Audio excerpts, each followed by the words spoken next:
Alright, I think I'm live. So, my name is Trevor Smith. I'm a music instructor at Bass Academy of Music, and today we're going to be playing a little bit of guitar together. The name of today's lecture is The Strum and the Chunk, which has to do with these sounds that I was just making.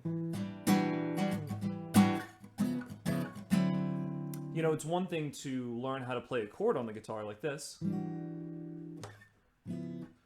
but it's a whole other animal to actually apply a little bit of rhythm, a little bit of groove to it.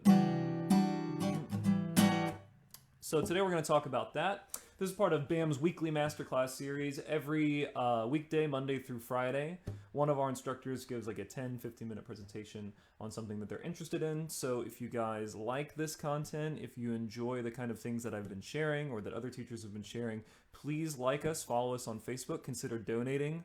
We run on donations, so we could use every cent counts. So without any further ado, let's just jump right in. I'm going to switch my camera over so that you guys can actually see me play guitar. Let me back up just a little bit. There we go. All right, so today, there we go. So we're going to use two chords today. I'm going to assume that you already have a little bit of experience playing guitar. So if these chords are beyond you, don't worry. We will do more beginning guitar lectures. But for today, these are the two chords you need to know. The A minor chord, and you can look this up if you just type in like guitar chord chart online, like into Google or something. Look up A minor guitar, and you'll find this chord. My index finger is on the first fret of the B string, the second fret of the G string, the second fret of the D string, and I mute the E string with my thumb. So you don't really need that. It's going to kind of make it a little too muddy. So that's the first chord. The second chord we're going to use is the G major chord, which is not the easiest chord in the world to do. Middle finger on the low E string, third fret, second fret A string with your index finger, open, open, open, and then on the high E string, we've got the third fret. Now, these are some of the very first chords that guitar students learn, but there's a disconnect, right? Because just doing this, while that sounds nice, that's not what we really hear in songs, right? What we hear in songs is stuff like this.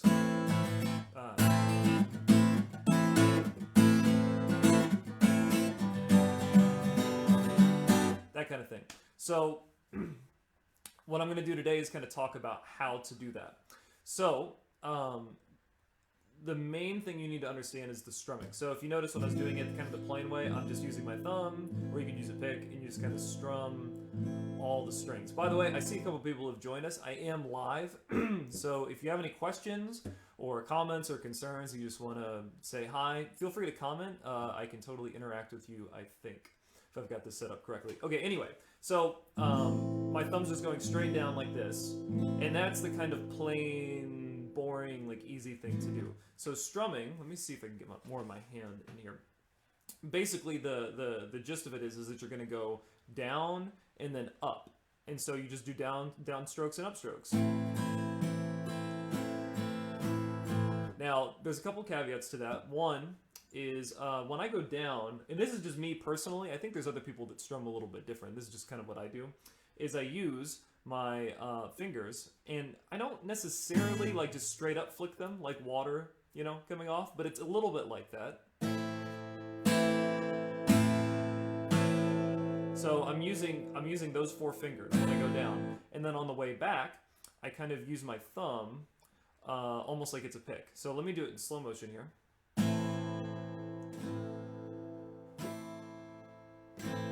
And this is on the A minor chord, by the way. If I was to do it on the G chord, it would look exactly the same, because it's only this hand that changes, right?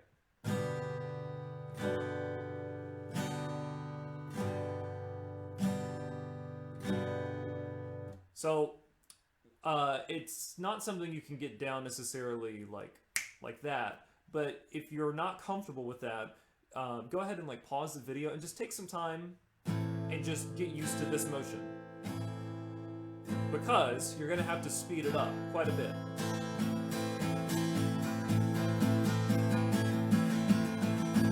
Now we're finally in like realistic strumming, like guitar territory.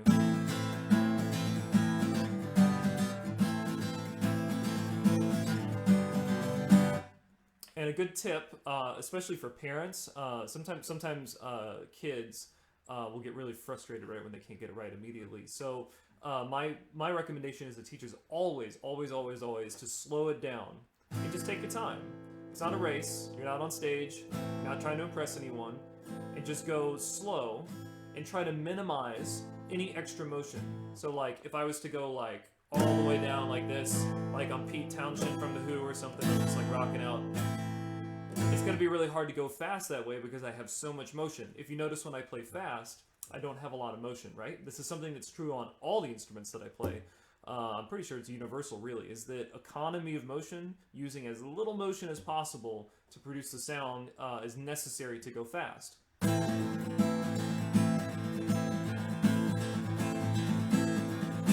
So I'm not doing this. Okay, so once you get the strumming motion down, there's one more, I don't want to say secret, there's one more cool thing you can do. So that's the strum, what we just talked about, this is the strum. The chunk is my favorite thing about the guitar. So I play piano more than I play guitar these days. But there's something that there's a lot of things the piano can't do actually, but the main thing that I miss on the piano is this. Oh, I just love it. Isn't it just, it's like gritty. It's just like you're just waiting for the rest of the song to come in, you know? I love that sound. And you can't really get that sound on pianos. And so what am I doing? Well, it's the same strumming motion, but rather than pressing the strings down on the fret all the way so that they produce a tone, I'm actually muting the strings. And you have to mute all six, because when you strum, you're hitting all six strings usually, right? So notice if I forget to cover a string, like in this case I'm not covering this E string, well that's not the sound that I want. Or you might, no. You want to make sure that you're muting all six strings. Now, obviously, no one's going to listen to a whole song of just Baby John Cage fans would, but most of us wouldn't. Or Pierre Schaeffer, maybe. But what happens in more popular guitar music is that you mix playing the actual chord with playing the muted strings. So let me demonstrate for you. I'm actually going to do it on the G chord because it's a little easier to do.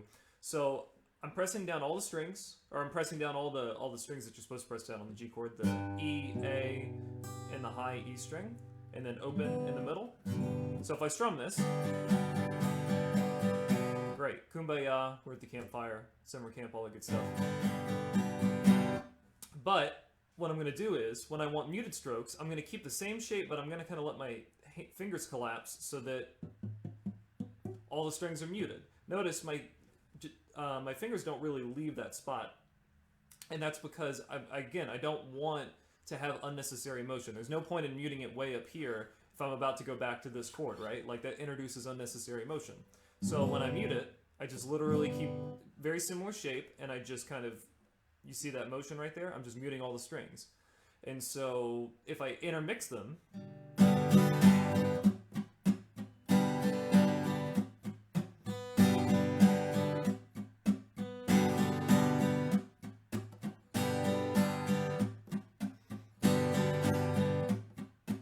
etc. Now, obviously, that's too simple of a strumming pattern. That's a little bit on the nose, right? So what you would find in real life is where you just kind of mix them however you want.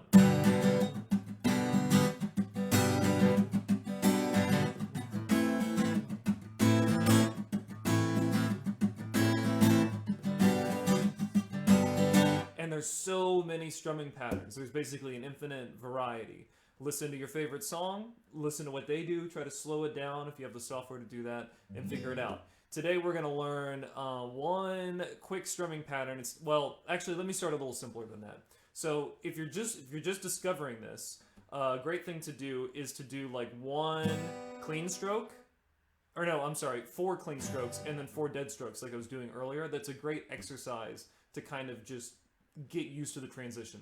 And again, just like if you were learning strumming, you got to do this slow. So like 1, 2, 3, 4, mute, 2, 3, 4, 1, 2, 3, 4, mute, 2, 3, 4, 1, 2, 3, 4, mute, 2, 3, 4. And once you get used to alternating between the two,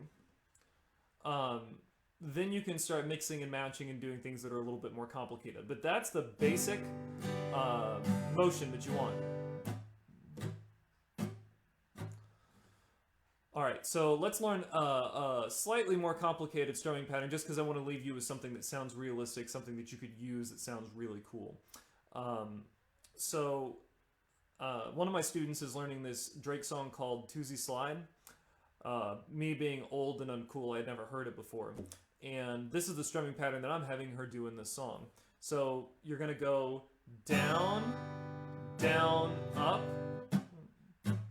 down. So the first 4 strokes are all with the chord, and then you do 2 muted strokes, and then you do one of the chords again. So let me do that real slow. Down, down, up, mute, mute, down. Down, down, up, mute, mute, down. Now I know that you're like, that doesn't sound like Drake, right? Well, Drake doesn't actually use guitar, so like it's not even gonna sound like Drake when I speed it up. But a big reason that it might sound kind of lame or uncool is because I'm doing it so slow, which is how you need to practice. So don't be dissuaded. You need to practice slow. But when you speed it up, it sounds way more interesting.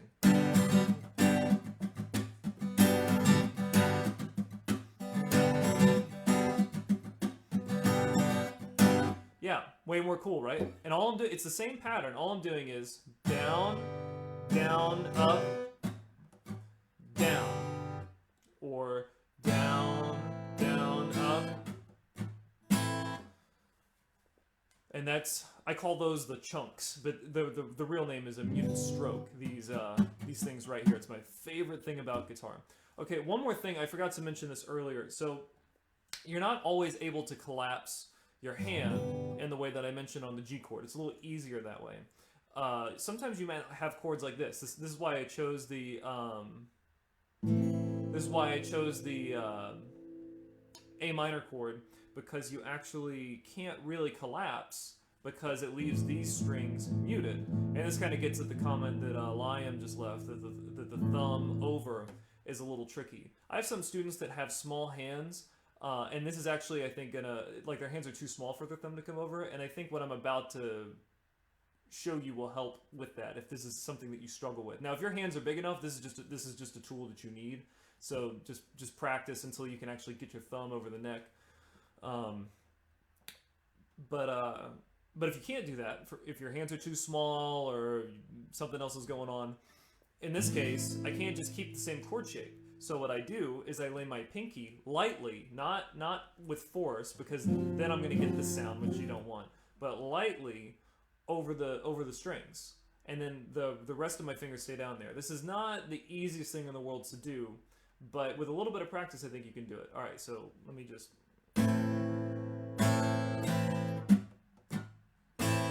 You see how my pinky went down right there? Let me do that one more time.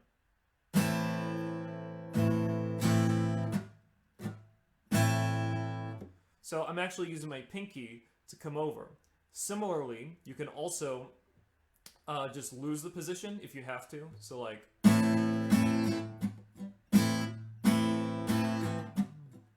But I usually stray away from doing that unless I absolutely have to, because there's so much motion when I go from just kind of all the fingers laying across back to the chord. So use your pinky, or if you're on a chord where you can, collapse like this. And the thumb is very useful in muting those. I usually use it even on these 2 strings. Like if I'm doing a chord that only has the bottom 4 strings like this, I'm not playing these 2 strings at all. Well, when I'm strumming, you can see my thumb comes right over there. Okay, great. Well, I think that's about all I have time for today. So if you have any questions, or if you want to share recordings of the stuff that you made, I would love to see what you guys come up with. Again, my name is Trevor Smith. I'm a music instructor at Bass Academy of Music. If you guys like the content that we've been putting out, please follow us, subscribe to our newsletter, and consider donating. I'm not sure who's going tomorrow, but I personally check into our music videos just because I learn a lot about drumming and like classical piano technique. I mean, we have a lot of really, or just there's a really great video about 5 values that successful working musicians have. I mean, we have a lot of great stuff coming at you that I benefit from. So I know there's some music students out there who could use them. All right, well, that's all for me. I will see you guys next Monday at noon.